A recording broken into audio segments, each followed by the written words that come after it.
Congress is speaking out, upset about the Trump prosecution. We hear from Kevin McCarthy. We've got Chuck Schumer, Thomas Massie all express their opinions on Twitter. And the media circuits had James Comer, Byron Donalds, and Senator Tom Cotton. And so we'll start with the Speaker of the House. He posted on Twitter right after Trump's arraignment. He said, Alvin Bragg is attempting to interfere in our law, our democratic process, by invoking federal law to bring politicized charges against President Trump, admittedly using federal funds, while at the same time arguing that the people's representatives in Congress lack jurisdiction to investigate this farce. Says not so. Bragg's weaponization of the federal justice process will be held accountable by Congress. We were asking yesterday where a lot of the Republicans were, wondering if they were going to speak out about this or if they were going to continue to tweet about art shows and art festivals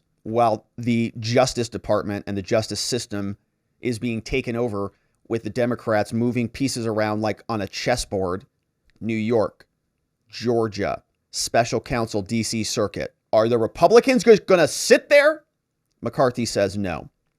Bragg's weaponization will be held accountable. And so far, McCarthy's been doing a pretty good job of delivering some of what he is saying he will deliver. Now, Chuck Schumer, who is the Senate Majority Leader, is still living in la delusional land. He posted this, 11:15 a.m., April 4th. He said, I believe that Donald Trump will have a fair trial that follows the facts and the law.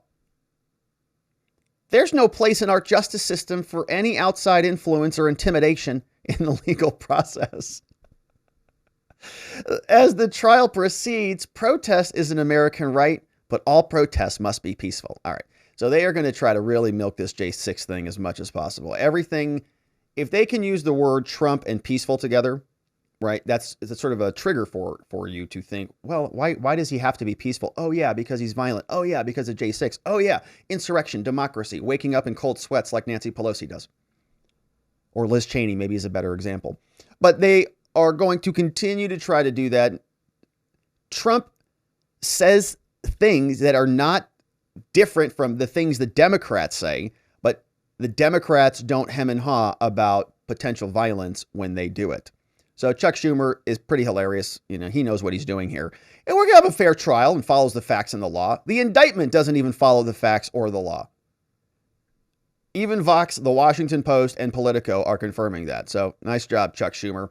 Now, I think Elon Musk actually responded to him about this. I could be wrong. Elon responded to somebody. Maybe it wasn't that one. We also had reaction from Thomas Massie. Massie said, Alvin Bragg should be disbarred and removed from office. I like it. This is an egregious abuse of the legal system for political purposes, and it threatens the fabric of our judicial system. It's true. I think it undermines the entire DA's office. I mean, if prosecutors are nothing but partisan political hacks who don't actually really care about equal justice, as they say they do, then what's the point of engaging with the justice system?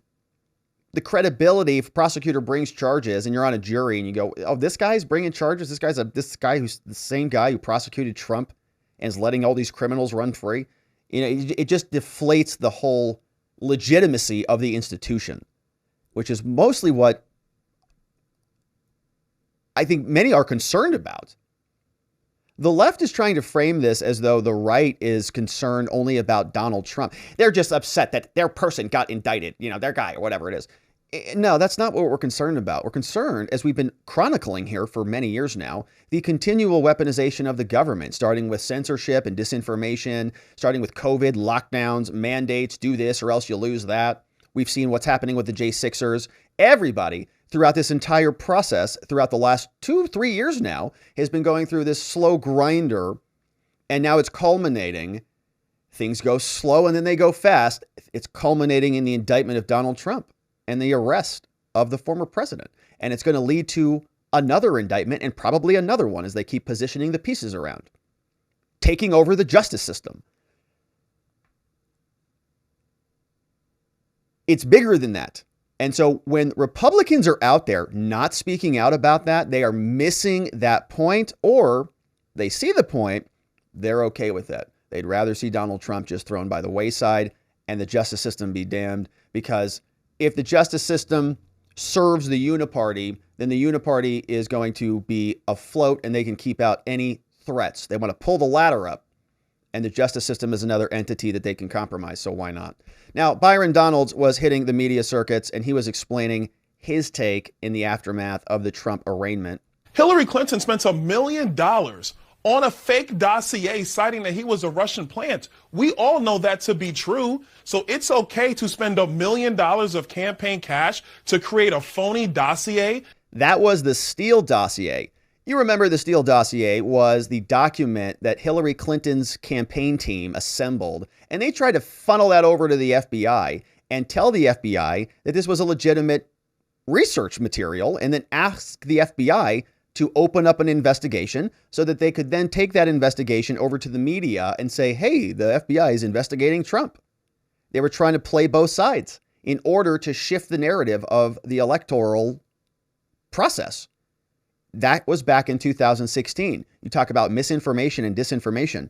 Then they lost the election, and then they went out and instituted new policies at social media companies. They started building new infrastructure to make sure that never happened again. And spent $1 million on a fake dossier citing that he was a Russian plant. We all know that to be true. So it's okay to spend $1 million of campaign cash to create a phony dossier to secrete through the media to tilt the 2016 elections. But now we're going to say that there are booking irregularities about an NDA agreement between him and somebody else. And that's now hiding stuff from the people. I mean, this is a joke. It's a ridiculous. This is why this is a political persecution of Donald Trump. Interesting that there are appearances on CNN of this variety. Yesterday, we also heard Alina Abba, I think, was on CNN, and Joe Tacopina was also on CNN. But Byron Donalds is right. Major double standards. Hillary Clinton settles that off with an FEC fine, not a big deal, and Donald Trump gets prosecuted. Joe Biden engages in nice conversations and games of patty cake with FBI agents, or whatever happened there. We still don't really know. Robert Hur, special counsel, is investigating Biden's classified documents, but it's a nice, just, hand-holding session, massages. Trump gets his house raided. Antifa gets a slap on the wrist. Kamala Harris supports fundraising efforts for the BLM protests, but the J6ers sit in solitary confinement. That's what we're talking about. It's the double standards. It happens, in this case, to be manifesting itself in the candidacy of Donald Trump and his supporters, but it's disgusting regardless, no matter where it goes.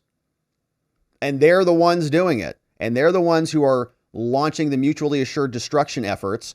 And we'll see if the Republicans respond. But Byron Donalds hits it on the head. James Comer was also speaking about this. He was on with Fox News. He's overstepped. And I'll tell you one of the things that I don't think's been picked up a lot that's going to be a problem. And I had two calls yesterday, one from a county attorney in Kentucky and one from a county attorney in Tennessee. They were Republican, obviously. Both states are heavily Republican. They want to know if there are ways they can go after the Bidens now. Good. And they've opened up a can of worms. They've set precedents now that we can't go back on. Good. Comer says that there are other DAs, other prosecutors around this country who want to take it to the Bidens. Good. Hopefully there's many more. He's overstepped. And I'll tell you one of the things that I don't think's been picked up a lot that's going to be a problem. And I had two calls yesterday, one from a county attorney in Kentucky and one from a county attorney in Tennessee. They were Republican, obviously. Both states are heavily Republican. They want to know if there are ways they can go after the Bidens now. How? Has Hunter been there, Tennessee? Has he been in that jurisdiction? Was he running his crack cocaine through there? I don't know. But if there's any nexus, if there's any jurisdiction, the Republican DAs they better do it, because equal standards should apply in the law. Now, to be perfectly honest, right, I actually don't think Trump should be prosecuted for something like this. I know a lot of lefties say, well, it is the law and everything. But I think there should be equal standards, and we should not overly prosecute people. I am a criminal defense attorney. There's been some serious cases here where we've talked on this channel about siding with people who are the defendants, who should be given, in my opinion, the benefit of the doubt regularly. But Trump, in this case, is not given that at all. And so, hey, if we're not going to give Trump the benefit of the doubt, better go after everybody else too. That is what Comer said, and I think he's right about it. And, you know, it may not happen this cycle, but this will eventually become a part of the culture. This will be set as precedent.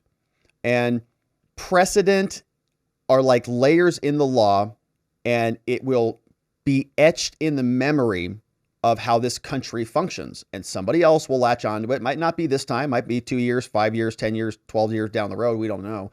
But this is the new system now. We are prosecuting political opponents and presidential candidates for made up crimes that almost don't even have, as far as we can tell, any legal basis at all. We'll see what the judge says about it too. But to cross that bridge, the only justification for that, the only reason somebody could do that would be because they're political partisan heck. Plenty of other crimes to prosecute. Or they're just extremely bad with their judgment, and maybe they should not be a lawyer, one, or the DA for Manhattan. Senator Tom Cotton was also outraged about Alvin Bragg prosecuting Donald Trump. Never before in American history has the party in power targeted a former president with criminal charges. Such an unprecedented step should not be taken lightly, but the indictment of Donald Trump is a joke. It should be dismissed immediately. First off, the so-called criminal charges are beyond New York's 5-year statute of limitations.